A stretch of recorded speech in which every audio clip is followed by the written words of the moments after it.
of the Me Too movement?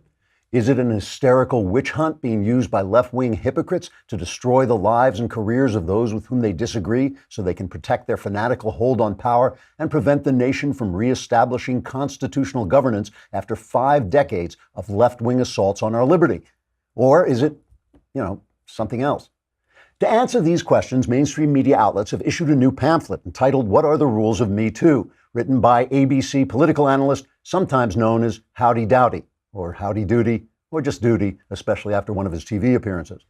The pamphlet begins with an introduction reading, quote, "For too long, women's voices have gone unheard, although not necessarily in my house, where, believe me, if the voice of my ex-wife could go unheard for even half an hour, I'd give 1/10 of my salary to charity.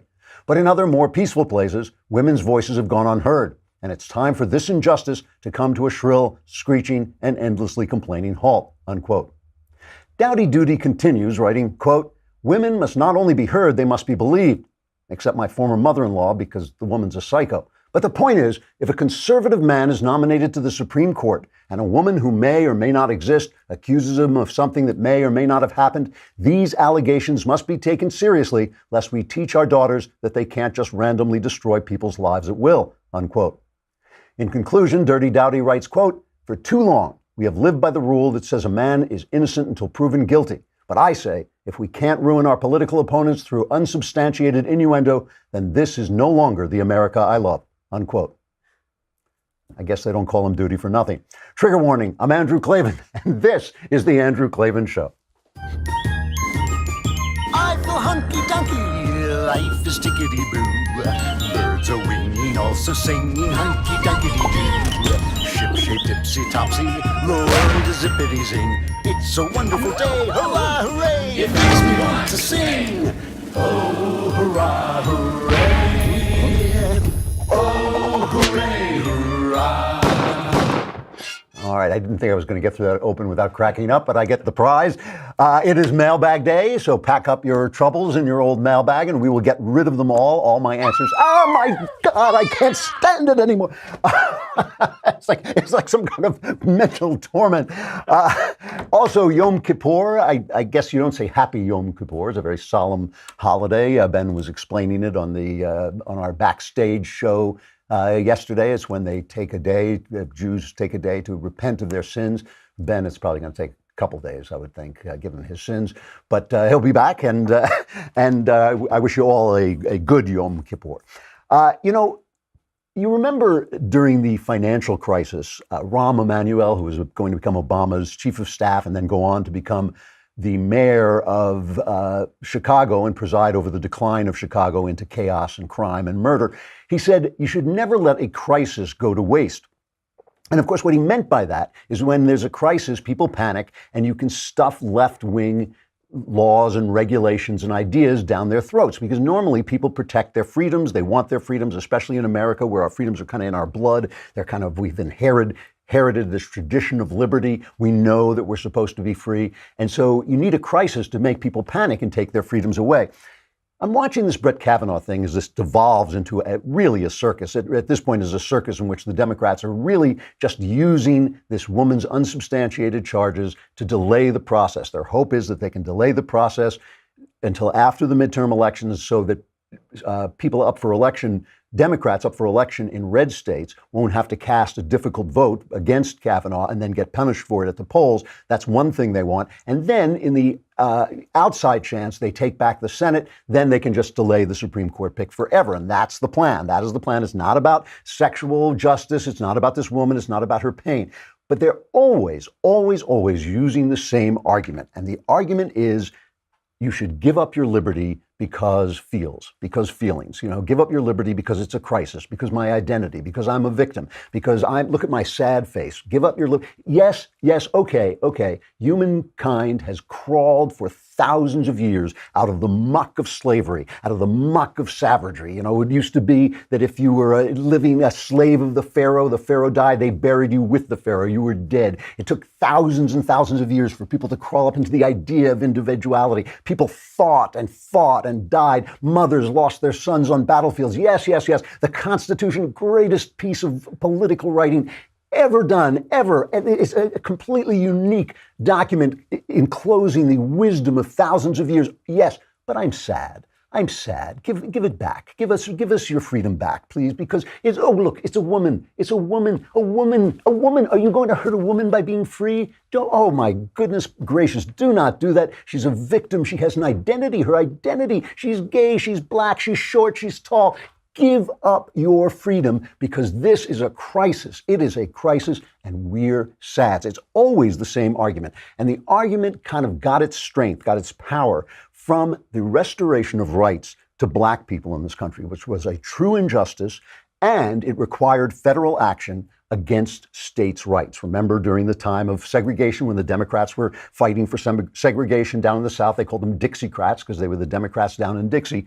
When they were fighting to maintain the Jim Crow laws that they put in place after the Civil War that they lost, when they were fighting to keep blacks from voting, the Supreme Court had to step in, the federal government had to step in with the civil rights law, and that is the template that they always want to use. But of course, that was an exception because a segment of American citizens were being kept by Democrats, were being kept out of the constitutional system. So it was an exception because they were being deprived of their constitutional rights. It doesn't make any sense to say because they were being deprived of their constitutional rights, we should get rid of the Constitution. No, we should enforce the Constitution in everybody's lives. But in these cases, in all the other cases that come out of this, the gay rights and the women's rights and the Me Too movement, it's always the same argument. The argument is give up your rights because a victim is being oppressed, because their identity is oppressed, because they have the SADS. They feel, look how brave the accuser is, give up your rights.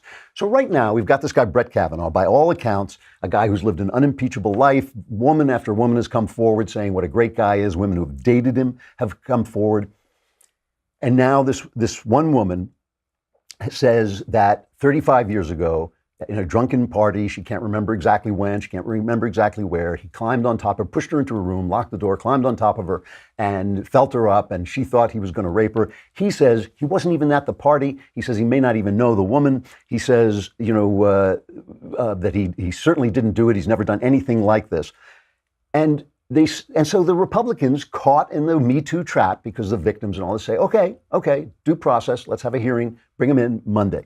Christine Blasey Ford is now saying, nope, not coming in. This is the latest. Now, it all may change, but the latest is, she said her lawyer sent a letter saying she wants an FBI investigation of her charges, which is absurd because that's not the way the FBI works, right? The FBI investigates federal charges. This would be a state crime if it happened 35 years ago. If it's not a felony, it would be past the statute of limitations. The FBI, when they do a background check, which they've done 6 times on Brett Kavanaugh, if there's a charge, they bring that charge to the Senate, which then investigates, if it wants to, by having a hearing, which the Republicans are offering to do on Monday. But no, because that's not the point. It was never the point. So all we want, all the left and its media, which is basically the mainstream media, want is the emotions to carry you away, to create a sense of crisis, to create a sense of victimhood, a sense of the preservation of these identities that they have invented and they've divided us all into, so that you give up those thousands of years of rights, those rights that were fashioned in blood and death and human thought and human enterprise and climbing. Give them up because it's a woman. It's a woman. It's a woman. So I have to start this by playing this cut of Anna Marie Cox. And I don't want to pick on Anna Marie Cox. She ran this website, Wonquette, where she talked about all the sex people were having in Washington and all this. She became a Christian, I think, about 3 years ago, and I've heard her talk about her Christianity, and it's not my idea of Christianity. She says nobody's born evil, where Christians really believe that everybody's not born evil, they're just born broken, and they do bad things. They have a tendency to do, all of us have a tendency to do bad things. But now this is her standard that she puts forward on MSNBC for how Brett Kavanaugh should be judged if he has to come forward and testify on Monday, which he has said he is more than willing to do. We need to judge Brett Kavanaugh not just on what he may or may not have done, but how he treats a woman's pain. And that is something I'm going to be paying attention to on Monday. How does he respond to what is happening, whether or not he agrees that this happened with her. Does he take her pain seriously? Do the people interrogating her take her pain seriously? Now, I'll give you a spoiler alert. I don't think Brett Kavanaugh takes women's pain very seriously, and I know that because of the decisions he's made as a judge. But I think that to have that unfold on national television live will be quite instructive. Now, follow the logic of that. He's making decisions as a judge, as he has repeatedly said, on the basis of the law, but not on the basis of a woman's pain? You mean the Anglo-American system of law, which is one of the treasures of humanity? It is one of the it's like a cathedral that humanity built. Again, sweat, blood, thousands of years, Anglo-American law, huzzah, but a woman's pain. A woman's pain. And listen, none of us wants to see women in pain. We all have women in our lives. We love the women in our lives. People keep saying to me, oh, if this happened to your daughter, you'd punch the guy out. And the answer to that is because they want to personalize it. They want to make it an emotional thing for me. But the thing is, if somebody did this to my daughter, I would punch him out. But if somebody did this to my daughter and I found out about it 35 years later and the guy had lived an unimpeachable life, I would not punch him out. That would be insane. That would be graceless. That would be unforgiving. It would be inhuman. Of course, if I found out about it 35 years later and the guy had lived a good life since then, I just have to let it go. I'd have to deal with my pain. That's the way it would be. But now it's this kind of bullying idea that somehow the accuser's courage and pain overrides the rights. Here is Brooke Baldwin on CNN. Just listen to the bullying tone here. Well, you want him to have due process. It's the accused who gets due process, right? The accused that gets due process. But what about the woman? I gotta push back a little bit. What process is there when you are a woman who suffered sexual and physical assault, allegedly, who is all of a sudden realizing this past summer that the person she says assaulted her is the guy who could be the next justice on the U.S. Supreme Court? Absolutely. So when I'm talking about process... Hang on. None of us can begin to understand what that process, her own process, looks like, to then have the guts to come forward and write a letter, at first anonymously, because she feared the lashing which has begun. So I'm just saying, when you say the process, hang on. It's emotional bullying. No one can understand what she's, oh my goodness, the pain, the suffering. And again, maybe so. I'm not attacking Christine Blasey Ford. I'm not attacking her. I don't know what she remembers or what she misremembers, but due process is more important than her pain. The Constitution, more important than her pain. Our liberties, more important than her pain. And I know it's sad, we feel for it, but that's not a reason to give up your rights or the rights of Brett Kavanaugh or his judgeship. Hey, I got to talk to you about Pair of Thieves. Over the weekend, I test drove a pair of Thieves underwear. Now, we don't want to think too much about my underwear, right? We've got enough, and we don't want to think about like the mushrooms on the Mario Kart or anything like that. But I got to tell you, this stuff is so comfortable. It really is as close to going commando as you possibly can. It's got designs on it and all that stuff, but that's not what got me. What got me is it's like wearing absolutely nothing, just incredibly comfortable. They want me to talk about, this proprietary moisture wicking fabric. What do you care? You don't have to make the underwear. You just have to wear the underwear. One of the guys who made this, he says all his wife wants is to see him in a pair of their Superfit briefs, and his wife is Jessica Alba. So we're guaranteeing you that Jessica Alba will come to your house. No, we're not. But they are incredibly comfortable. And for a limited time, this month only, our listeners get 20% off their first order at pairofthieves.com/Klavan. Get 20% when you go to pairofthieves.com/Klavan this month only. Pairofthieves.com/Klavan. As you are wearing them, think of my underwear and you say to yourself, how do you spell Klavan? It's Klavan. All right. So, of course, Joe Biden also said this, by the way. Joe Biden said exactly you remember Joe Biden, the former vice president with the brains of an ashtray. He said, for a woman to come forward in the glaring lights of focus nationally, you've got to start off with the presumption that at least the essence of what she's talking about is real. Whether or not she forgets facts, whether or not it's been made worse or better over time, Biden said. No, you don't. No, you don't. I mean, I'm sorry. If she's courageous, she's courageous. But if she doesn't show up on Monday, they should vote. And by the way, if you're a man, if you have an opinion about this, like me, and you're a man, the senator from Hawaii, Mazie Hirono, I guess her name is pronounced, she has something, a little message for you. Here it is. Of course it helps that there are women on that committee, but you know what? I expect the men in this country and the men in this committee, and many of them, believe me, because we all signed on to this letter to demand an FBI investigation, but really, guess who's perpetuating all of these kinds of actions? It's the men in this country, and I just want to say to the men in this country, just shut up and step up. Do the right thing. Oh, yeah. Yeah, just shut up. Just shut up, man. Because it's all, when you get to the point of, if you're not going to deal with rationality, if you're not going to deal with the law, if you're not going to follow process, and if it's all emotion, it's all bullying. You know who gets this right again? Donald Trump is playing this really well. He's being much more restrained than he usually is. Just listen to what Trump had to say, because it's important. I feel so badly for him that he's going through this, to be honest with you. I feel so badly for him. This is not a man that deserves this. This should have been brought to the fore. It should have been brought up long ago. And that's what you have hearings for. You don't wait till the hearing is over and then all of a sudden bring it up. When Senator Feinstein sat with Judge Kavanaugh for a long period of time, a long, long meeting, she had this letter. Why didn't she bring it up? Why didn't she bring it up then? Why didn't the Democrats bring it up then? Because they obstruct and because they resist. That's the name of their campaign against me. They just resist and they just obstruct. And frankly, I think they're lousy on policy, and in many ways they're lousy politicians, but they're very good on obstruction. And it's a shame, because this is a great gentleman. With all of that, I feel that the Republicans, and I can speak for myself, we should go through a process, because there shouldn't even be a little doubt. Because Brett Kavanaugh has feelings too. That's why we don't give up our rights. We stick to the process. All right, let's move on here a little bit and talk about Trump declassifying these FISA warrants versus the deep state. Because I've always said, I've been very clear that I sometimes have trouble with Donald Trump. I've always been very honest about it.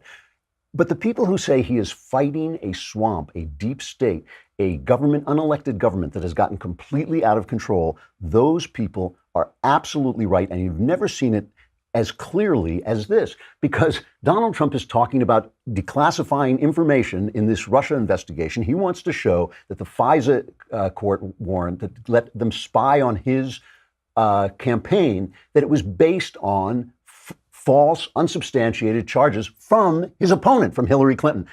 So he says, I want to declassify this. Perfidious gasbag, John Brennan, right, who had a big hand in starting a lot of this, he goes on and says, oh yeah, he's allowed to do that, but we shouldn't obey his power. I think it's highly inappropriate and unethical for Mr. Trump to take any action that pertains to the FBI criminal investigation of Russian collusion and cooperation with Russia during the election, of which Mr. Trump and close associates are subjects.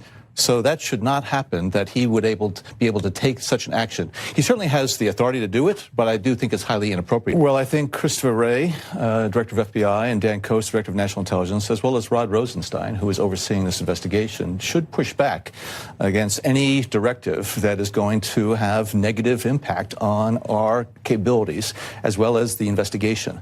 So I think they should continue to push. If Mr. Trump and the White House does not relent, well, then I think they have some decisions to make, whether or not they're going to just not follow that direction and be fired, or to resign.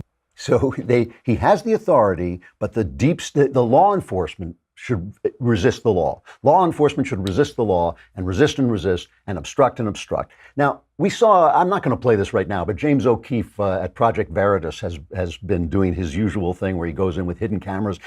Caught this guy in the State Department who is one of the Democrat Socialists of America who says, yeah, they can't fire me, so I'm writing Democrat Socialist letters. But earlier this week, Alexandria Google Eyes Cortez, the Democrat socialist candidate from Queens, was talking to Jake Tapper, and he asked her to explain how she was going to pay for all her projects. And everybody said, oh, she can't explain. So we'll play that because there's another kind of logic here that tells you why the deep state feels as empowered as it does. Your platform has called for various new programs, including Medicare for all, housing as a federal right, a federal jobs guarantee, tuition-free public college, canceling all student loan debt. According to nonpartisan and left-leaning studies friendly to your cause, including the Center on Budget and Policy Priorities or the Tax Policy Center, the overall price tag is more than $40 trillion in the next decade. You recently said in an interview that increasing taxes on the very wealthy plus an increased corporate tax rate would make $2 trillion over the next 10 years. So where's the other $38 trillion going to come from? Well, one of the things that we need to realize when we look at something like Medicare for all would save the American people a very large amount of money. And what we see as well is that these systems are not just pie in the sky. Many of them are accomplished by every modern civilized democracy in the Western world. The United Kingdom has a form of single-payer health care. Canada, France, Germany. What we need to realize is that these investments are better and they are good for our future. These are generational investments so that they're not short-term Band-Aids, but they are really profound decisions about who we want to be as a nation and how we want to act as the wealthiest nation in the history of the world. So everyone made fun of Google Eyes Cortez there. She really does have Google Eyes, I'm sorry, because she couldn't figure out how to pay for these $40 trillion of programs. But that's not what got me about that clip. What got me about that clip is the logic of it. She says this is going to save the American people money and we're going to make an investment. But whose money? Whose money? What she means is that your money belongs to the American people, which means to the state. What she means when she says we're going to invest it is we're going to invest it. Sure, you earn it, you work for it, but we're going to invest it because we own your money. And if they own your money, they own your time. And if they own your time, they own your life. And it's because they think they own your time and because they think they own your life that they can do whatever they want, no matter who you elect. And that is why people voted for Donald Trump. All right, it is time for the mailbag. Woo! Yeah! All right, we got a lot of good questions from Jacob. Hello, Klavan. Whatever happened to Lord Klavan? They used to call me the god of the multiverse. And I was Klavan. Hey, Klavan. I have a question on grief. All right, sad question here. I lost my mom to cancer last month, right after my birthday, and I'm having a hard time grieving over it. Whenever I think about her, I switch to thinking about something else. I feel like I'm not grieving her properly, but I don't know what to do about it. I'm only 20, and I don't have anyone to talk to about this kind of thing, but I don't want to ignore my thoughts about my mom. This question is the first time I've really sat down and thought about my mom since she died. All right. I'm really sorry, pal. It's very tough to lose your parents. It's very tough to lose anybody you love. I've said this many times, but it is worth saying again. Grief is a desert that has to be crossed on foot. And the reason I say that is because it is a space of time that you have to get through, and there's no driving across it. There's no taking a camel or a bike. You got to walk it step by step. Don't feel guilty about where you are right now. You are in this place that you are supposed to be in, where your mind is saying, you know what, that's too much pain. I can't quite deal with it yet. I'm going to kind of put it aside. Just relax and be sad. If you have someone to talk to, it's good to be able to talk to people. If you can't talk to people, sit down and write it down a little bit, because that'll help you focus your thoughts, or talk to God. Go in some place where you're alone and talk to God out loud. Because that'll focus your thoughts. But don't blame yourself for where you are in the desert of grief. You know, a lot of times what happens is grief can go on for a long time. And a lot of times people around you get tired of hearing about it. And they're like, shouldn't you be over this by now? Just take your time, walk across the desert. It is we've all, you know, anyone who's lived for a long time, as I have, has been through the desert of grief. Just walk it, pal, step by step, put one foot in front of another, and you will get to the end of it. And if you believe, pray, because God will let you get to the end of it in a place that is a good place. He'll let you come out of that desert in a good place. From Matthew, I am a proud combat veteran. Well, thank you, Matthew. We appreciate that. And I listen to you daily. While I don't agree with you on some things, I love your viewpoint on freedom. I mean, that's what I fought for all these years. What is it that prevents everyone from reaching this seemingly unattainable goal of freedom in America, and will it ever be reached? Well, you know, one of the things that George W. Bush used to say that I used to just tremendously disagree with, he would say, every human heart yearns for freedom. And I used to think, George W. Bush is an evangelical Christian. He read the Bible. If you read the Bible, if you read the story of Exodus, the people are enslaved. They're being whipped. They're being forced to labor under hard circumstances. And Moses comes and he says to Pharaoh, let my people go. And when Pharaoh says no, he brings in, God showers curses on the land, breaks the heart of Pharaoh so that finally Pharaoh relents. The people leave Egypt. They're free. They're finally free. And the waters part. And when the soldiers of Egypt come after them, God closes the waters over their head and they're drowned. And they get out into the desert and suddenly there's no food. And they say to Moses, hey, we were happier as slaves. We had food. We had water. Now we're out. What did you do? Were there no graves in Egypt that you took us out here into this desert? People don't want to be free. They want to be comfortable. They want to be safe. They want everything to go okay. And if that means they have to give up their freedom, they will. That's original sin. That is our brokenness, not yearning for the thing God made us for. God freed us for freedom. He made us for freedom, but we are broken. And so there's something in our heart that says, okay, enslave me, but feed me. Lord Acton, who was the great historian of freedom, wrote that those who support freedom are always in the minority and they always have to make common cause with someone else. And sometimes that someone else is not a very nice person. And so freedom gets tarred with the desires of bad people. So for instance, if a racist says, I should be free to not associate with black people, well, yeah, he should be free to not associate with black people. He's a schmuck, but he should be free to do it. So as you're defending freedom, you get caught tangled up with this bad guy, and it makes you and freedom look bad. And those are the kinds of things we face, the brokenness of the human heart, and the fact that it's always a minority who are fighting for true freedom. From Christina, hello, Supreme Leader Klavan. I am a writer and a woman. I love your commentary on men and your discussions on Raymond Chandler and the mean streets. I appreciate that you highlight how we all need to fulfill the honorable requirements. I was wondering if you could expound on that idea for women. As a conservative and a writer, I like the structure of a hero's quest, but I still know from my own life experience that the hero's journey for women is different than that of men. It is. And she says, I'd like to know what you think from a cultural and biblical perspective.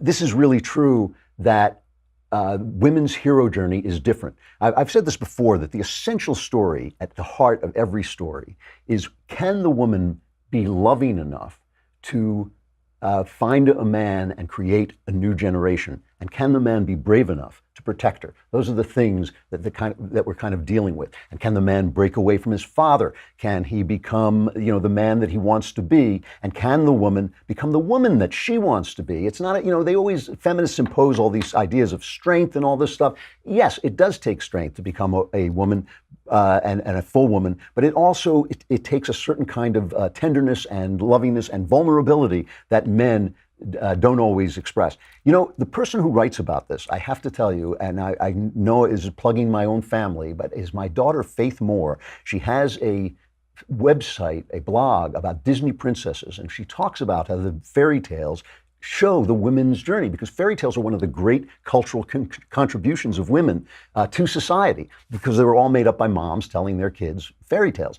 And so Faith, anyway, if you go to Faith K. Moore on Twitter, that will lead you to her blog site, and you can read about that as well. But the woman's journey is different. It is more tied up with love. The man's journey is also tied up with love, but it is also tied up with a kind of physical warrior courage that is required to protect the people he's going to create. The woman's journey is much more invested in recreation and recreate, because men can't do that. That is women's superpower, is to recreate the generation. And all stories are kind of these stories that come out of the very deepest level of the human heart. How do we stay alive into the next generation, I think, is really what's underneath a lot of them. From Isaac, dear Klavan the Wise, about 90% of my family believe in a literalist interpretation of the Bible. However, I think more along the lines of Ben Shapiro and Jordan Peterson when it comes to God and the Bible. How do I convince my mom, for example, that I'm not going to hell? Well, you know what? You don't have to worry so much about convincing your mom. And people have different levels of understanding of the Bible, but the important thing really is their faith, and the fact that their faith connects them to God, and that God gives them meaning and fulfillment in their lives. You don't necessarily have to argue with your mom about faith. I mean, let her have her version of faith and you have it. You know, these are all metaphors that we use to get to the truth of God. I'm not saying the Bible isn't true. I believe a lot of the Bible is true, but I don't believe it literally in every single place. I believe it has genres in it and different ways of talking about God. But you don't have to convince other people. Let people have their faith, and you never want to undermine people's faith if you can help it, unless they're doing something bad in the name of their faith. From Adam, hello, Andrew. I'm writing this because a recent life event has led me to reread The Great Good Thing. The Great Good Thing is my memoir of my conversion from Judaism to Christianity. And he's particularly reading the sections where you discuss your relationship with your father. At one time in my life, my father was my closest friend. However, as years progressed, he struggled with alcohol abuse, and there was tremendous strain in our relationship. Just as I thought I was on the road to mending the relationship, he died in a house fire this past April. He was only 55 years old, and I'd like to believe that he might have turned a corner. Now I'm left to remember the good about him, but I'm struggling to make sense of the combination of grief, anger, love, and the desire to forgive. Any thoughts? Yeah, again, let yourself struggle with these things, think these things through. You want to be moving toward forgiveness. I did have a very difficult relationship with my father, but I did try to, find forgiveness. And when I found forgiveness, I found it through will. I willed forgiveness. And then the feeling of forgiveness followed my willing that forgiveness. But be honest with yourself, go through the relationship, sort it through. That's a very painful thing you've been through. Sort it through in your life. Hey, I got to say goodbye to Facebook and YouTube. But come on over to thedailywire.com, and there you can subscribe for a lousy $10 a month or $100 for the year. If you subscribe for the year, you get the Leftist Tears Tumbler, but also, more importantly, you get so much. You get Ben, you get Knowles, which, okay, you get Knowles, whatever that's worth. But you also get to be in my mailbag, Knowles' mailbag, Ben's mailbag. You get to be part of the conversation when that comes along. When we do these backstages with our special guests, you get to ask questions there. Good reasons to subscribe. Also, you get to watch the whole thing streaming live right on the website, and we don't have to cut you off as we have to now. Come on over to thedailywire.com.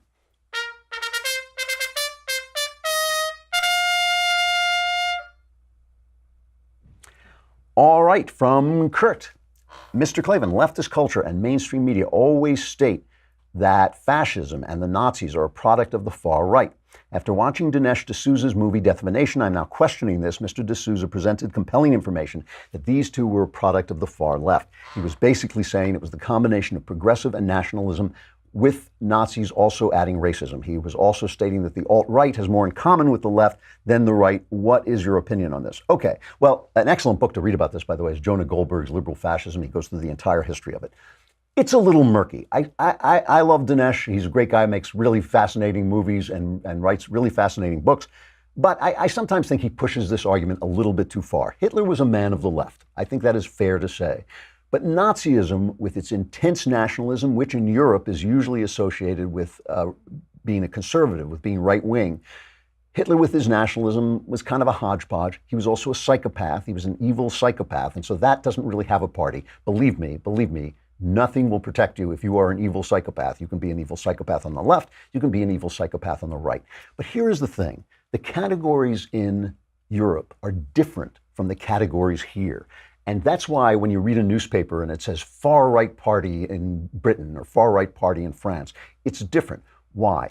Because they don't have a constitution that they are trying to conserve. When we say here that we are conservatives, we are trying to conserve the Constitution. When we want a constitutional literalist on the Supreme Court bench, it's because we're trying to conserve the rights of man. That has never been a conservative point on the far right, certainly in Europe, on the far right, nationalism, blood and soil. I get this all the time, by the way, from people on the right here, and I guess it's the alt-right, where I'll say America is an idea. America is a creed. That's what the founders believed. America is a creed. It is something you can ascribe to. You can subscribe to the idea that all men are created equal, that we have rights given to us from God, that the government is there to protect our rights. That is, as far as I'm concerned, what we are trying to conserve as American conservatives. Has nothing to do with blood, has nothing to do with soil. It happens to be here on America. What would you be if you didn't love your native land? You would be some kind of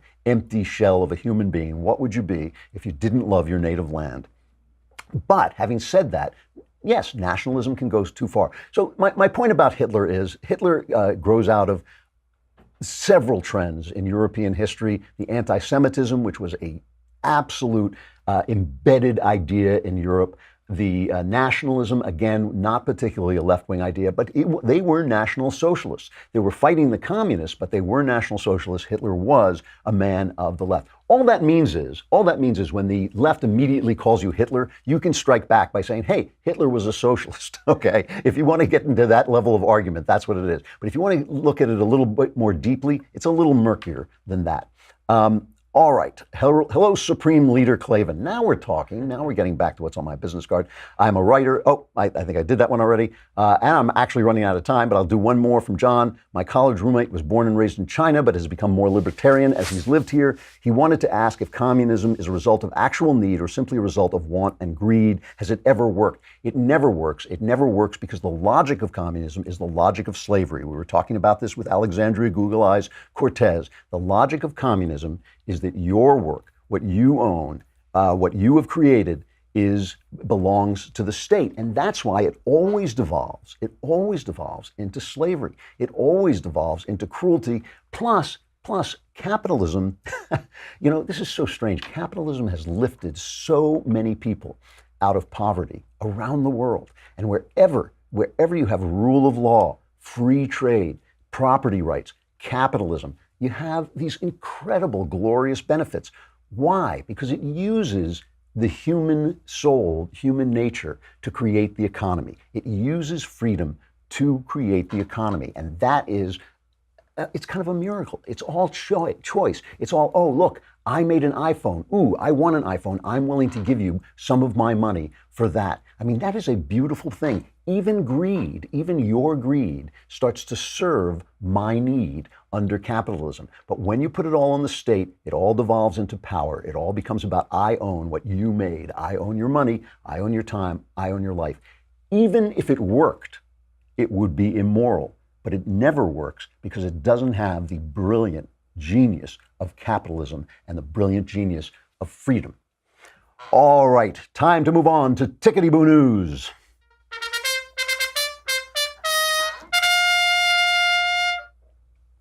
Well, I'm not so sure what's tickety-boo about this, except that it makes me laugh uproariously, and I think that alone is something that is just incredibly worthwhile. Stormy Daniels has brought out her memoir, and as we might have imagined, it is, a coarse, depressing, useless memoir of the fact that Donald Trump did what we all could have guessed he did, which is slept with a porn star, right?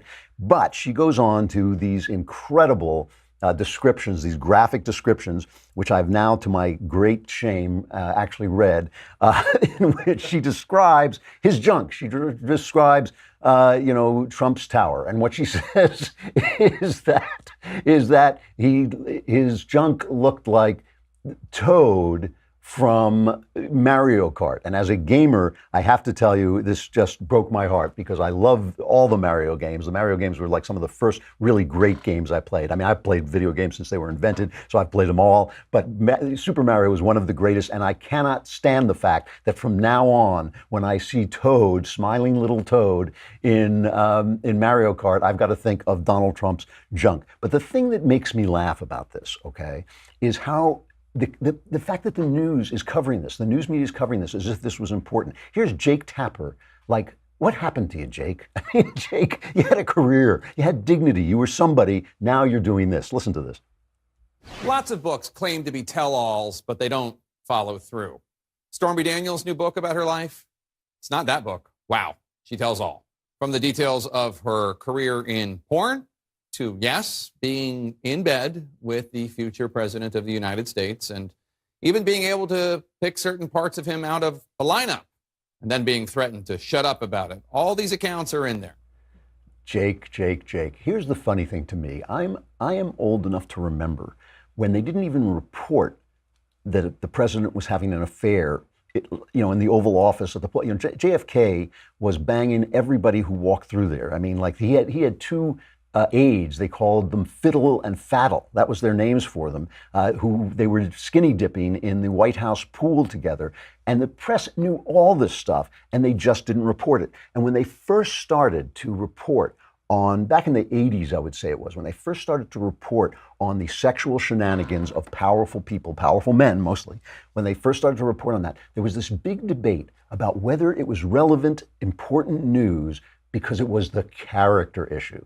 And I made fun of this. I wrote this novel, True Crime, which became the Clint Eastwood movie. And in that, he says the character issue is just a way of reporting about sex. All we want to do is report about sex. Why? Because people want to read about sex, because people are salacious and they're judgmental and they're gossipy and they want to talk about sex, so they will turn sex on. So while they were sitting there with their serious faces, just like today, they're sitting there with Brett Kavanaugh with their serious faces when it's all about politics, when they were talking about the character issue back in the 80s, they were really just talking about sex. That's all they wanted to do. So now we have moved on, and now we have the horrible concept stuck in our head forever. Like I used to, you know, I've been walking around for days going like beep, beep, beep, beep, beep, beep, beep, beep, beep, beep, beep, because I'm singing the Mario theme song because this thing is stuck in my head. And now forever we have it stuck in our head that Donald Trump is walking around with Toadstool from Mario Kart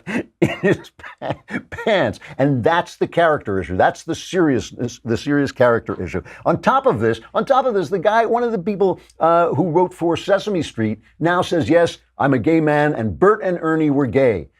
They're puppets. They're puppets. They haven't even got Toadstool. They haven't even got to, they're just puppets. They don't have to be gay. They can just be pals. They can just be friends. And if you want to think of them as gay, go ahead, but leave us alone. Leave us alone. Your sex life doesn't matter to us. It doesn't matter to us. And by the way, Frank Oz said, you know, he's the guy who created Bert and Ernie, and he says they're not gay. They're friends. Of course, they're just friends. We saw it on the air. They were pals. They were friends. These guys with their obsession about sex, they will ruin everything. It really does. It really does. You have a right to be entertained. You have a right to watch Bert and Ernie. You have a right to play Mario Kart without these clowns getting in your head with their filthy ideas.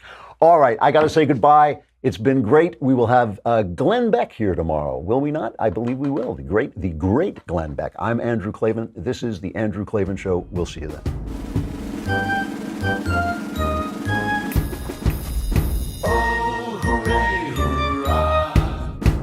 The Andrew Klavan Show is produced by Robert Sterling. Executive producer, Jeremy Boring. Senior producer, Jonathan Hay. Our supervising producer is Mathis Glover. Technical producer, Austin Stevens. Edited by Alex Zingaro. Audio is mixed by Mike Cormina. Hair and makeup is by Jesua Alvera. And our animations are by Cynthia Angulo and Jacob Jackson. The Andrew Klavan